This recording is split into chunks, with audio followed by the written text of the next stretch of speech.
दोस्तों, मैं रीनू गुप्ता ज़िंदगी बनाए आसान चैनल में एक बार फिर से आप सभी का स्वागत करती हूँ। दोस्तों, हर कहानी कुछ न कुछ सीख ज़रूर दे जाती है, जो काफ़ी कुछ सिखा जाती है।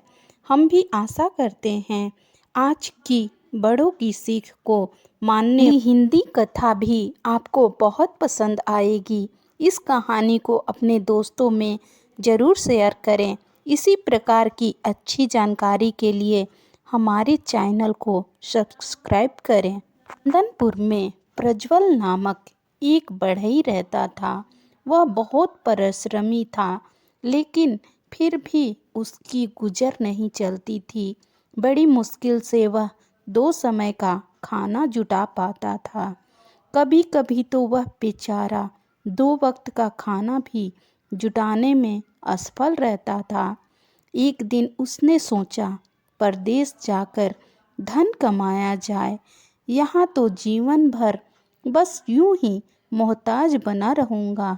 यह सोचकर वह दूसरे नगर के लिए चल पड़ा। रास्ते में एक जंगल पड़ता था। जब वह उस जंगल से निकल रहा था तो उसने एक ऊँटनी को देखी, जिसने ताज़ा ताज़ा बच्चा दिया हुआ था। प्रज्वल ने सोचा, बात तो यहीं बन गई। परदेश जाने की अब क्या ज़रूरत है। मुझे इसी को लेकर वापस घर लौट जाना चाहिए। और वह उसी क्षण वह ऊँटनी और उसके बच्चे को अपने साथ घर ले आया। प्रज्वल ने ऊँटनी को अपने घर के यहाँ बांध दिया और नरम नरम पत्ते उनके सामने डाल दिया। अब वह हर दिन नरम नरम पत्ते खाने को मिलने लगा। ऊँटनी और उसका बच्चा कुछ ही दिनों में बहुत स्वस्थ हो गए और बच्चा और भी अधिक मोटा ताज़ा और पूरा ऊँट बन गया। ऊँट का दूध बेचने से प्रज्वल को अच्छी आमदनी होने लगी। उसने धीरे धीरे और ऊँटनियाँ खरीदी और उसका व्यापार बढ़ने लगा। वह ऊँटनियों का दूध बेचता और उनके जो बच्चे होते उन्हें बेचने से भी काफ़ी लाभ हो जाता था। ऊँटों का झुंड चरने के लिए पास के वन में जाया करता था। वन में चरकर और तालाब में पानी पीकर वे सब शाम को घर आ जाया करते थे।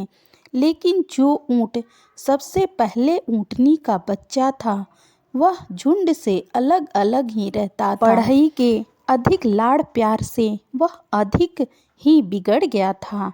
उसके गले में एक घंटी बंधी हुई थी। आते जाते उसके गले की घंटी बजती थी। एक दिन एक बड़े ऊँट ने उसे समझाया, तुम जो सदा झुंड से अलग रहते हो वह ठीक नहीं है। एक दिन तुम्हें इसकी बहुत बड़ी कीमत चुकानी पड़ सकती है। तुमने अपने साथियों के साथ रहना चाहिए। कहीं ऐसा न हो कि कोई खूंखार दरिंदा तुम्हें अकेला पाकर धर दबोचे। ऊँट के बच्चे ने बड़े वाले ऊँट से कहा, चल अपना काम कर, मुझे मत समझा, जा अपना रास्ता पकड़। तुम खूंसड़े बुजुर्गों के साथ मेरे जैसे जवान का क्या काम। बुजुर्ग बेचारा ऊँट चुपचाप अपने साथियों के झुंड में जाकर मिल गया। इधर घंटी बजने वाले महाशय एक ओर अलग जाकर चरने लगे। एक दिन और ऊँट तो चरकर घर पहुंच गए, लेकिन वह बहुत देर तक अकेला कूदता फांदता रहा और घर का रास्ता भी भूल गया। अचानक घंटी की आवाज़ सुनकर एक शेर वहां आ पहुंचा।